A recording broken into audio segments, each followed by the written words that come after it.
ബഹ്റൈനുമായുള്ള സൗഹൃദ മത്സരത്തിൽ നിന്ന് ഇറാൻ അണ്ടർ-23 ദേശീയ ഫുട്ബോൾ ടീം പിന്മാറുന്നതായും റിപ്പോർട്ടുണ്ട്. ഇറാൻ അർദ്ധസൈനിക വാർത്താ ഏജൻസിയായ തസ്നീമാണ് ഈ വാർത്ത പുറത്തുവിട്ടത്. ബഹ്റൈനും മറ്റ് നിരവധി രാജ്യങ്ങളുമായുള്ള സൗഹൃദ മത്സരത്തിൽ നിന്ന് ഇറാൻ അണ്ടർ-23 ടീം പിന്മാറിയതായി തസ്നീം റിപ്പോർട്ട് ചെയ്തു. എന്നാൽ ഇത് സംബന്ധിച്ച് കൂടുതൽ വിശദാംശങ്ങൾ തസ്നീം നൽകിയിട്ടില്ല. തുർക്കിയിൽ പരിശീലനം നടത്തുകയാണ് ഇറാൻ ടീം. ഇസ്രയേൽ-US ഇറാൻ യുദ്ധം പശ്ചിമേഷ്യൻ മേഖലയെ അസ്വസ്ഥമാക്കിക്കൊണ്ടിരിക്കുന്നതിനിടെയാണ് ടീമിന്റെ പിന്മാറ്റം. യുദ്ധത്തിൽ വെടിനിർത്തൽ പ്രഖ്യാപിച്ചതിനു ശേഷവും കഴിഞ്ഞ ആഴ്ച ബഹ്റൈനിലെയും കുവൈറ്റിലെയും US സൈനിക കേന്ദ്രങ്ങളെ ലക്ഷ്യമിട്ട് ഇറാനിയൻ ആക്രമണങ്ങൾ ഉണ്ടായിരുന്നു. രാജ്യങ്ങൾ തമ്മിലുള്ള സംഘർഷം കായിക മേഖലയിലും പ്രതിഫലിക്കുന്നതാണ് സമീപ ദിവസങ്ങളിൽ വന്ന വാർത്ത. തങ്ങളുടെ ദേശീയ ടീം ഡെലിഗേഷനിലെ പ്രധാനപ്പെട്ട പല അംഗങ്ങൾക്കും അമേരിക്ക വിസ നിഷേധിച്ചതായും ഇത് ലോകകപ്പ് ഒരുക്കങ്ങളെ ബാധിക്കുന്നതായും ഇറാൻ ഫുട്ബോൾ ഫെഡറേഷൻ ആരോപിച്ചിട്ടുണ്ട്. ആഴ്ചകൾ നീണ്ട അനിശ്ചിതത്വങ്ങൾക്കൊടുവിൽ ഇറാന്റെ കളിക്കാർക്ക് അമേരിക്കയിൽ പ്രവേശിക്കാൻ അനുമതി ലഭിച്ച് ദിവസങ്ങൾക്കകമാണ് പുതിയ വിവാദം ഉടലെടുത്തിരിക്കുന്നത്. നിലവിൽ തുർക്കിയിലെ അന്റാലിയയിലും മെക്സിക്കോയിലെ തിഹുവാനയിലുമാണ് പരിശീലന ക്യാമ്പ് പൂർത്തിയാക്കി ഇറാൻ ടീം മത്സരങ്ങൾക്കായി കാലിഫോർണിയയിലേക്ക് തിരിക്കാൻ ഒരുങ്ങുന്നത്. ടീമിന്റെ കളിക്കാർക്ക് വിസ അനുവദിച്ചെങ്കിലും ബാക്ക്റൂം സ്റ്റാഫ്, അഡ്മിനിസ്ട്രേഷന്മാർ, സീനിയർ എക്സിക്യൂട്ടീവുകൾ എന്നിവരടങ്ങുന്ന 14 ഒഫീഷ്യലുകൾക്ക് ഇതുവരെ വിസ ലഭിച്ചിട്ടില്ല എന്ന് ഇറാൻ സ്റ്റേറ്റ് ടെലിവിഷൻ റിപ്പോർട്ട് ചെയ്തു. വിസ ലഭിക്കാത്തവരിൽ Iran football federation general secretary Hedayat Mombeini, vice president Mehdi Mohammad Nabi എന്നിവരും ഉൾപ്പെടുന്നു. അമേരിക്കയുടേത് വിവേചനപരമായ പെരുമാറ്റമാണെന്നും ഫിഫയുടെ കടുത്ത ചട്ടങ്ങൾക്ക് വിരുദ്ധമായാണ് ഇവർ പ്രവർത്തിക്കുന്നതെന്നും ഇറാൻ കുറ്റപ്പെടുത്തി. കായിക രംഗത്ത് രാഷ്ട്രീയം കലർത്താനാണ് അമേരിക്ക ശ്രമിക്കുന്നത്. വിഷയത്തിൽ ഫിഫ അടിയന്തരമായി ഇടപെടണമെന്നും ഇറാൻ ആവശ്യപ്പെട്ടിട്ടുണ്ട്. അതേസമയം ഇറാൻ ടീമിന് വിസ നടപടികൾ വേഗത്തിലാക്കാൻ എംബസി ഉദ്യോഗസ്ഥർ കഠിനമായി ശ്രമിച്ചുവെന്ന് തുർക്കിയിലെ US അംബാസഡർ ടോം ബാരക് പറഞ്ഞിരുന്നു. ഈ വിഷയത്തിൽ US അധികൃതർ ഔദ്യോഗികമായി പ്രതികരിച്ചിട്ടില്ല. എങ്കിലും എല്ലാ കളിക്കാർക്കും പരിശീലകർക്കും ആവശ്യമായ മറ്റു ജീവനക്കാർക്കും വിസ നൽകിയിട്ടുണ്ടെന്നാണ് US വൃത്തങ്ങളിൽ നിന്നുള്ള റിപ്പോർട്ടുകൾ സൂചിപ്പിക്കുന്നത്. നിരസിക്കപ്പെട്ട ചില വിസ അപേക്ഷകളിൽ തെറ്റായ അവകാശവാദങ്ങൾ ഉന്നയിച്ച വ്യക്തികൾ ഉണ്ടായിരുന്നതാണ് വിസ നിഷേധിക്കാൻ കാരണമെന്നും US വൃത്തങ്ങൾ വ്യക്തമാക്കി. ഇറാൻ-ഇസ്രയേൽ സംഘർഷം, അമേരിക്കയുടെ സൈനിക ഇടപെടലുകൾ, മിഡിൽ ഈസ്റ്റിലെ അസ്ഥിരത, സുരക്ഷാ ഭീഷണികൾ ഇവയൊക്കെയുള്ള പശ്ചാത്തലത്തിലാണ് ലോക ഫുട്ബോളിന്റെ ഏറ്റവും വലിയ വേദി വീണ്ടും അമേരിക്കൻ മണ്ണിൽ എത്തുന്നത്. ഫുട്ബോൾ എന്ന കളി പലപ്പോഴും രാജ്യങ്ങളെ ഒന്നിപ്പിച്ചിട്ടുണ്ട്. എന്നാൽ ഇത്തവണ ലോകകപ്പ് നടക്കുന്നത് ലോക രാഷ്ട്രീയം ഏറ്റവും സംഘർഷഭരിതമായ സമയങ്ങളിൽ ഒന്നിലാണ്. സംഘർഷം കായിക രംഗത്തേക്കും വ്യാപിക്കുന്നതായിട്ടാണ് ഇപ്പോൾ കാണുന്നത്.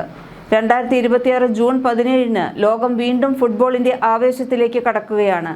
എന്നാൽ ഇതൊരു സാധാരണ ലോകകപ്പ് മാത്രമല്ല. ചരിത്രത്തിൽ ആദ്യമായി 48 രാജ്യങ്ങൾ പങ്കെടുക്കുന്ന, 3 രാജ്യങ്ങൾ ആതിഥേയത്വം വഹിക്കുന്ന, നിരവധി യുദ്ധങ്ങളും രാഷ്ട്രീയ സംഘർഷങ്ങളും നിറഞ്ഞ കാലഘട്ടത്തിൽ നടക്കുന്ന ലോകകപ്പാണ്. ഫുട്ബോൾ ആരാധകർ മത്സരങ്ങൾക്ക് കാത്തിരിക്കുമ്പോൾ ലോകത്തിന്റെ പല ഭാഗങ്ങളിലും യുദ്ധത്തിന്റെ നിഴൽ ഇപ്പോഴും നിലനിൽക്കുന്നു. മത്സരങ്ങൾക്കായി അമേരിക്കയിൽ 11 വേദികളും മെക്സിക്കോയിൽ 3 വേദികളും കാനഡയിൽ 2 വേദികളും ഒരുക്കിയിട്ടുണ്ട്.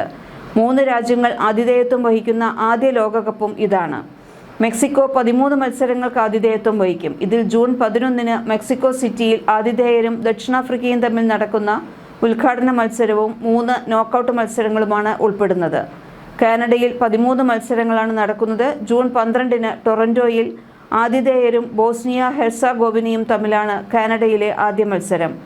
ബാക്കി 78 മത്സരങ്ങൾ നടക്കുന്നത് അമേരിക്കയിലാണ്. ജൂൺ 12 ലോസ് ആഞ്ചലസിൽ അമേരിക്കയും പരാഗ്വേയും തമ്മിലുള്ള മത്സരത്തോടെ US-ലെ മത്സരങ്ങൾക്ക് തുടക്കമാകും.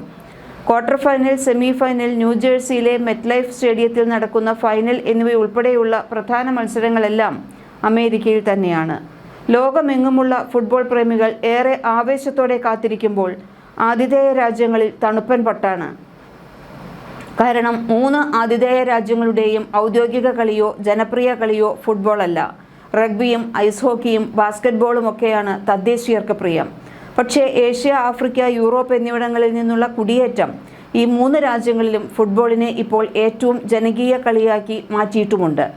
ആകെയുള്ള 16 സ്റ്റേഡിയങ്ങളിൽ 5 മാത്രമാണ് യഥാർത്ഥത്തിൽ ഫുട്ബോൾ കൂടി ലക്ഷ്യമിട്ട് നിർമ്മിച്ചിട്ടുള്ളത്.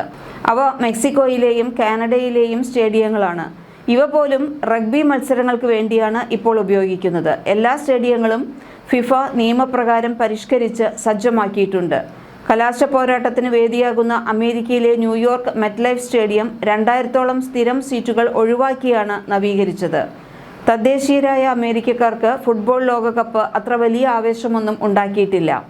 ബാസ്കറ്റ്ബോൾ, റഗ്ബി, ഐസ് ഹോക്കി ലീഗുകൾ ആഘോഷമാക്കുന്ന അമേരിക്കക്കാർ ഫുട്ബോൾ ലോകകപ്പിന്റെ കാര്യത്തിൽ അത്ര ആവേശഭരിതരല്ല. എബോള രോഗം, ഗതാഗതക്കുരുക്ക്, സുരക്ഷാ പ്രശ്നങ്ങളൊക്കെയാണ് അവരുടെ മുഖ്യ പ്രശ്നങ്ങൾ. എന്നാൽ ഇവിടുത്തെ കുടിയേറ്റ സമൂഹം വലിയ ആഹ്ലാദത്തിലാണ്. പക്ഷേ ടിക്കറ്റിന് പൊള്ളുന്ന വിലയാണ്. ടൂറിസം പ്രധാന വരുമാന മാർഗമായ മെക്സിക്കോയിൽ താമസ സൗകര്യം വലിയ പ്രതിസന്ധിയല്ല. സുരക്ഷാ പ്രശ്നങ്ങളാണ് തലവേദന. കഴിഞ്ഞ വർഷം ഒടുവിൽ അധോലോക സംഘങ്ങൾ അഴിച്ചുവിട്ട കലാപം ലോകകപ്പ് മത്സരങ്ങൾ സാധ്യമാകുമോ എന്ന സംശയം പോലും ഉണ്ടാക്കിയിരുന്നു. ഇന്ത്യയിലെ സമാനമായ കാലാവസ്ഥയും ഹൈ ആൾട്ടിറ്റ്യൂഡ് പ്രദേശമെന്നതും താരങ്ങളെയും കാണികളെയും സംബന്ധിച്ച തലവേദന തന്നെയാണ്.